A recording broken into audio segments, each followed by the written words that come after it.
예전에 기독신문에 보면 진돗개 전도왕이라는 전도자가 있었습니다. 그의 슬로건은 이런 것입니다. 한 번 물면 절대 놓지 않는다. 어떻게 해서든지 교회에 데리고 온다. 이게 그의 슬로건이었습니다. 그런데 문제는 그렇게 끈질기게 전도해서 교회에 데리고 왔지만 실상은 놓치게 되는 경우가 많이 있는 거예요. 오늘 본문 말씀에 보면 바울이 총독 베스도와 아그리빠 왕 앞에서 예수 믿으라 이렇게 말로 전하지 않고 어떻게 표현하고 있냐면 당신들도 나와 같이 되기를 원합니다 이렇게 말하고 있는 거예요. 예수 믿으라 외치기만 하는 게 아니고 당신들도 나와 같이 되기를 원합니다 그랬어요. 우리는 전도라고 하면 어떤 말을 전하고 어떻게 잘 설득해서 데리고 올까 여기에 집중하게 되는데 이것은 오해예요, 오해. 오늘 본문의 바울은 유창한 말로 저들을 설득하려기보다는 나와 같이 되십시오. 나와 같이 되기를 원합니다. 이렇게 고백했다는 거예요. 어느 목사님이 고속도로 휴게소에서 내려서 잠시 볼일 보러 화장실에 들어갔어요. 들어가서 앉아있는데 갑자기 옆칸에서 어떤 사람이 큰 소리로 인사를 하는 거예요. 목사님 안녕하세요. 그래서 깜짝 놀라가지고 엉겁결에 예 안녕하세요 대답을 했습니다. 속으로 이렇게 생각했어요. 아유, 내가 어떻게 휴게소에서 이렇게 사람들 눈에 띄었나 보다. 어떻게 나를 알고 화장실에서까지 인사를 하지? 그렇게 생각하고 있는데 또 말을 걸어오는 거예요. 목사님 식사는 하셨어요? 그러자 아니 아직 안 했는데요. 그런데 잠시 잠잠해지더니 조금 후에 그 인사하던 사람이 작은 목소리로 이렇게 말하는 거예요. 목사님 이제 전화 끊을게요. 옆에서 이상한 사람이 자꾸 대답해요. 알고 봤더니 이 사람이 다른 목사님하고 통화하고 있는데 자기가 목사니까 자기한테 하는 줄 알고 오해하고는 거기에 다 말대꾸를 한 거예요.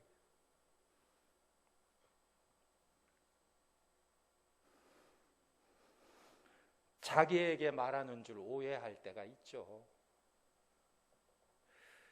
그런데 우리가 전도하는 것도 오해할 때가 있어요. 사도 바울은 유창한 말로 아주 뛰어나고 탁월한 언변으로 사람들을 설득하려고 하기보다는 나와 같이 되십시오 이렇게 말한 거예요. 말하자면 전도하면서 내가 어떻게 믿고 내가 어떻게 변화되었는지를 증거하고 있는 것입니다. 사실 지금 바울이 서 있는 이 사람들, 바울 앞에 있는 베스도와 아그리빠는 어떤 사람들입니까? 도덕적으로 문제가 많은 사람들이었어요. 특히 아그리빠와 버니게는 친남매지간인데 부부처럼 살고 있는 거예요. 그러니까 얼마나 뻔뻔하고 낯뜨거운 삶일까요? 그런데 23절에 보면 이튿날 아그리빠와 버니게가 크게 위험을 갖추고 와서 천부장들과 시중에 높은 사람들과 함께 접견 장소에 들어오고 베스도의 명으로 바울을 데려오니 그랬어요. 이렇게 뻔뻔한 삶을 살면서도 사람들 앞에서는 크게 위험을 갖추고 왔다 이렇게 말하고 있어요. 이것은 자기들이 왕과 왕후라는 것을 모든 사람들에게 과시하면서 나타났다는 것입니다. 화려한 왕의 복장을 하고 번쩍번쩍 금수술이 달린 왕관을 쓰고 시녀들을 거느리면서 그런 모습으로 사람들 앞에 나타났다는 것입니다. 그러니까 그들의 부도덕하고 지저분한 삶을 잘 알고 있는 사람들은 속으로 얼마나 우라가 치밀어 오를까요? 겉으로는 화려하고 번지르한데 그들의 실상은 너무나 지저분한 삶이에요. 예전에 참신하고 깨끗한 이미지로 인기가 높았던 충남도지사 안희정 씨, 우리가 생각나지요. 차기 대선 후보감으로도 주목되던 인물이었는데 나중에 보니까 그가 한 일을 보니까 온 국민이 충격에 빠졌어요. 자기의 비서를 성폭행하고 위력적인 성관계를 가졌다는 소식을 듣고 국민들이 충격에 빠졌어요. 야, 겉으로 보기에 저렇게 멀쩡하고 저렇게 참신해 보이는 사람이 속으로는 그렇지 못했구나. 충격을 받은 것이죠. 그러니까 이 세상을 보면 세상은 자기 자신을 속일 뿐만 아니라 최대한 자기 자신을 포장해서 감추고 사는 것이 이 세상의 모습임을 여실히 보여주고 있는 거예요. 오늘 아그리빠도 마찬가지였습니다. 친동생을 아내로 삼고 아그리빠와 버니게가 크게 위험을 갖췄다 이렇게 말하고 있어요. 겉으로 보기에 사람들에게 위험을 갖추는 모습을 보여주고 있는 것입니다. 그런데 이런 모습을 예전에 바울 같았으면 이런 모습을 보고 가만히 있었겠어요? 크게 비방하고 폭언을 하고 다시는 이런 사람들과 상종을 하지 않았을 거예요. 디모데전서 1장 13절에 보면 내가 전에는 비방자요 박해자요 폭행자였으나 그랬어요.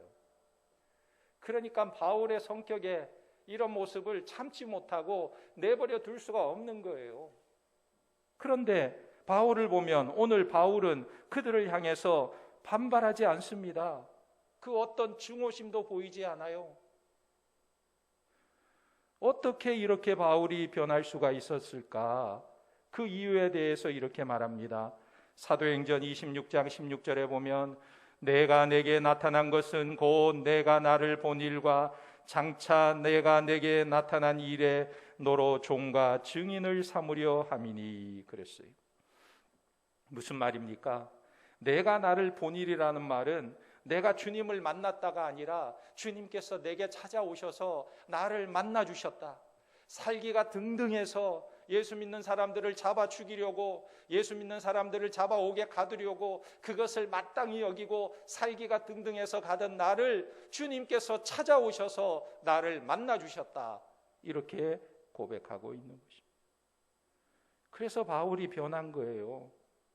이 변화되어서 바울의 모습이 어떻게 달라졌냐면 전도의 말보다 더 중요한 것이 전도하는 내가 어떻게 변화되었는가, 내가 어떻게 예수 믿기 이전과 예수 믿은 이후의 삶이 달라졌는가, 이것을 말하고 싶은 거예요. 마태복음 5장 13절에서 14절에 우리 예수님께서 이렇게 말씀하셨습니다. 너희는 세상의 소금이니 소금이 만일 그 맛을 잃으면 무엇으로 짜게 하리요? 후에는 아무 쓸데없어 다만 밖에 버려져 사람에게 밟힐 뿐이니라. 너희는 세상의 빛이라 산 위에 있는 동네가 숨겨지지 못할 것이요. 우리 주님은 우리에게 너 이 등불을 좀 들고 있어라 이렇게 말하지 않으세요. 세상이 좀 어두우니까 야, 너 이 등불 좀 들고 있어라 이렇게 말하는 정도가 아니고 너희가 세상의 빛이다 말했어요. 너희가 등불을 들고 있는 정도가 아니라 너희가 세상의 빛이다. 그러니까 내가 등불을 들고 서 있는 것과 내가 세상의 등불이라는 것은 완전히 다른 차원이에요. 내가 빛이 아니어도 등불은 들고 있을 수 있습니다. 그러나 주님은 예수 믿는 너는 너 자신이 빛이 되어라 말씀하고 있는 거예요. 네가 빛이다. 그렇지 않으면 다른 사람들이 나를 보고 하나님께 영광을 돌릴 수 없다 말하고 있는 거예요. 또 내가 소금을 들고 서 있는 소금 장수가 아니고 너 자신이 소금이 되어야 한다 말하고 있어요. 네가 달라져야 된다. 어두움에서 빛으로 건너온 경험이 있어야 한다는 거예요. 이것이 없으면 자기가 하고 싶은 대로 살고 세상을 쫓아 살다가 주일만 교회 와서 그리스도인인 척 하면서 또 살아가는 것이죠.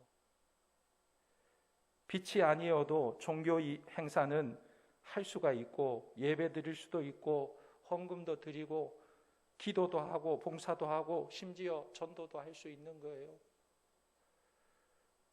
오늘날 이 세상은 빛이 아닌데도 빛처럼 꾸며낼 수가 있어요. 소금이 아닌데도 소금처럼 보여줄 수도 있습니다. 그런데 주님은 우리에게 분명하게 말씀하고 계세요. 너희는 빛이요, 너희는 소금이라. 그러므로 사탄의 권세에서 하나님께로 어두움에서 빛으로 변화된 그 변화된 삶의 모습이 중요한 것임을 말씀하고 있는 것입니다. 이 변화가 없으면 우리가 전하는 전도에 힘이 없는 거예요. 그러면 우리는 어떻게 해야 됩니까? 어떻게 우리는 살아야 합니까? 우리는 예수 마니아가 되어야 돼요. 예수 마니아가 되어야 돼요. 24절에 보면 베스도 총독이 바울의 간증을 듣다가 소리쳐 부릅니다. 24절에 바울이 이같이 변명하되 베스도가 크게 소리내어 이르되 바울아 내가 미쳤도다 내 많은 학문이 너를 미치게 한다 하니 그랬어요. 지금 베스도가 바울에게 너 미쳤다, 너의 많은 학문이 너를 미치게 했구나, 너 미쳤다 이렇게 말하고 있습니다. 근데 여기서 미쳤다는 이 말이 헬라어로 마니아라는 말이에요. 마니아. 미쳤다, 마니아, 너 마니아다 이렇게 말하고 있는 거예요. 이 말은, 마니아라는 말은 뭐 사람들이 이렇게도 쓰지요. 도박에 빠졌다, 뭐 오디오에 빠졌다, 바둑에 빠졌다, 미쳤다 이렇게 쓰기도 하고, 영화에 빠졌다, 뭐 취미생활에 빠졌다, 뭐 이런 말로도 사용하기도 합니다. 무엇인가 내가 열중하고 무엇인가에 심취해 있는 모양을 이야기하는 말이기도 합니다. 사도행전 11장 26절에 보면 안디옥 교회 교인들이 최초로 그리스도인이라는 이름으로 불려졌어요. 그리스도인이라는 칭호를 받았어요. 이것은 그들이 예수님을 닮은 사람이라는 뜻이고, 오늘 베스도식으로 말하면 저 안디옥 사람들은 예수 마니아다, 예수에게 빠진 자다, 예수에게 미친 자다, 이런 표현인 것입니다. 비록 베스도는 경멸의 뜻으로 바울에게 이런 말을 했습니다만 바울은 이것을 아주 명예로운 이름으로 받아들이고 있는 거예요. 그런데 여러분, 이 마니아의 특징은 무엇입니까? 내가 어느 것에 마니아다 그러면 이 마니아의 특징은 뭐냐면 그것에 대해서는 서슴없이 이야기할 수 있다는 거예요. 바울을 보면 바울이 입만 열게 되면 그가 하는 이야기가 무엇이냐면 예수 그리스도의 부활의 소망을 이야기하고 있고 제사함의 은총을 이야기하고 있고 예수 그리스도가 지금도 나의 주되심을 고백하고 있는 이 말을 서슴없이 주저없이 어디에서나 어떤 상황에서도 이야기하고 있다는 거예요. 심지어 왕 앞에서도 이야기하고 있고 감옥에서 갇혀서도 노예에게도 그 이야기를 하고 있고 어디에서나 어떤 상황에서나 어떤 환경 속에서도 이 이야기를 주저없이 하고 있다는 거예요. 이것이 마니아입니다. 그런데 이 마니아라는 것은요, 미쳤다는 것은 무슨 광신적인 행동을 하고 예의 없는 말과 행동을 하는 것은 아니에요. 예수님이 너무나 좋아서 예수님께 받은 은혜가 너무나 크고 감격스러워서 그분을 닮아가는 모습, 그분처럼 살고 싶은 모습이 이 마니아의 모습이라는 거예요. 제가 아는 분 중에 어떤 분은 오디오에 빠져 있는 분이 있어요. 오디오 마니아. 그래서 이분의 집에 가면요, 방에도 오디오 스피커가 얼마나 많은지 몰라요. 거실에도 스피커가 큰 것 있고 작은 것 있고 동그란 것 있고 길쭉한 것 있고 넓적한 것 있고 얼마나 많은지 몰라요. 뭐 이렇게 스피커가 많이 있냐고 집안에. 그러면 각각의 음색이 다 다르다고. 이게 조화를 이룰 때 엄청난 소리가 들려온다고 이야기를 해요. 근데 이분에게 이 오디오에 대한 이야기를 한번 물어보면 1시간이고 2시간이고 줄줄줄줄줄줄줄 이야기해요. 쉬지 않고 이야기할 수 있어요.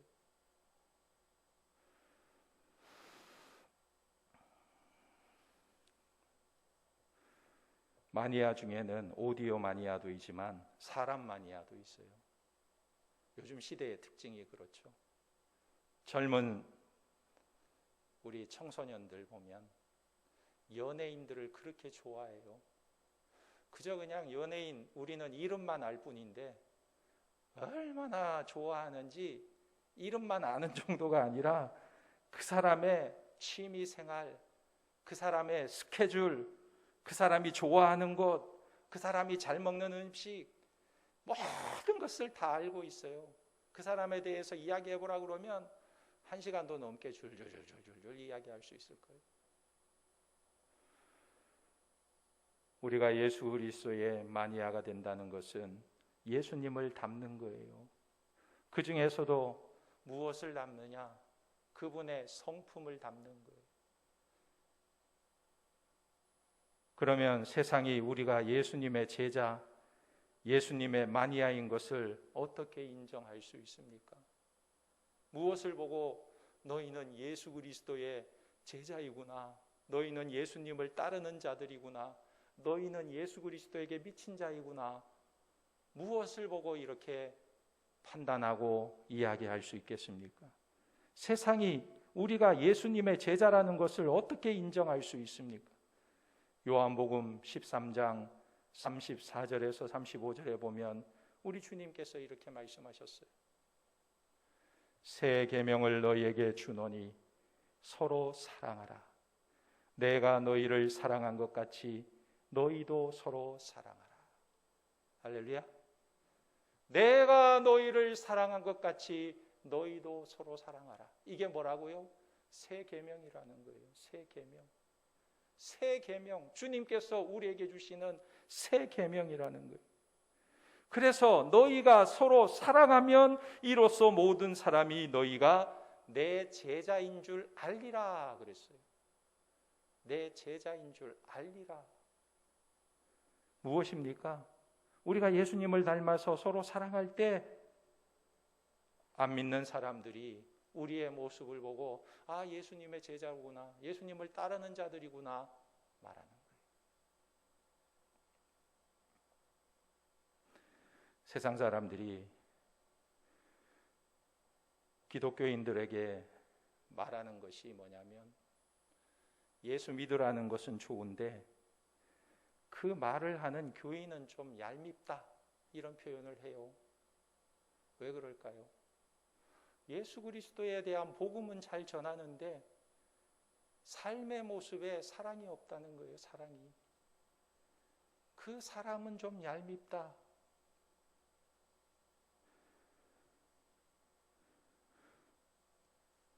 말은 참 좋은데 그 말을 하는 사람이 진실하거나 사랑스럽거나 존경스럽지 않다라는 표현이죠. 결국 무엇이 문제입니까? 사람이 문제라는 거예요. 그 사람의 말이 중요한 것이 아니라 그 사람의 인격과 성품이 중요한 것이에요. 그래서 오늘 사도 바울은요, 자기가 복음을 전함에 있어서 분명한 자기 삶의 변화를 보여주고 있는 거예요. 29절에 보면 오늘 내 말을 듣는 모든 사람도 다 이렇게 결박된 것 외에는 나와 같이 되기를 하나님께 원하나이다. 나와 같이. 전에는 포행자요, 악행자요, 죄인 중에 괴수였지만 예수 믿고 변화된 나와 같이, 모든 사람들이 나와 같이 되기를 원한다. 바울은 구하고 있는 것입니다. 오늘 우리도 이 사도 바울과 같이 예수 그리스도를 전할 때 변화된 우리의 삶의 모습을 가지고 나와 같이 되기를 원하나이다 고백할 수 있는 믿음의 백성들이 다 되시기를 예수님의 이름으로 축원합니다. 아멘. 기도하겠습니다. 하나님 아버지, 우리가 주님 닮기를 원합니다. 많은 말보다 우리의 삶을 통해 주님을 증거하게 하시고 이 어두운 세상에서 빛이 되게 하시고 죄악이 관영한 세상에 소금이 되게 하여 주옵소서. 그리하여 그리스도의 구원하심과 살아 역사하시는 은혜를 증거하는 우리의 삶이 되게 도와 주옵소서. 예수님의 이름으로 기도하옵나이다. 아멘.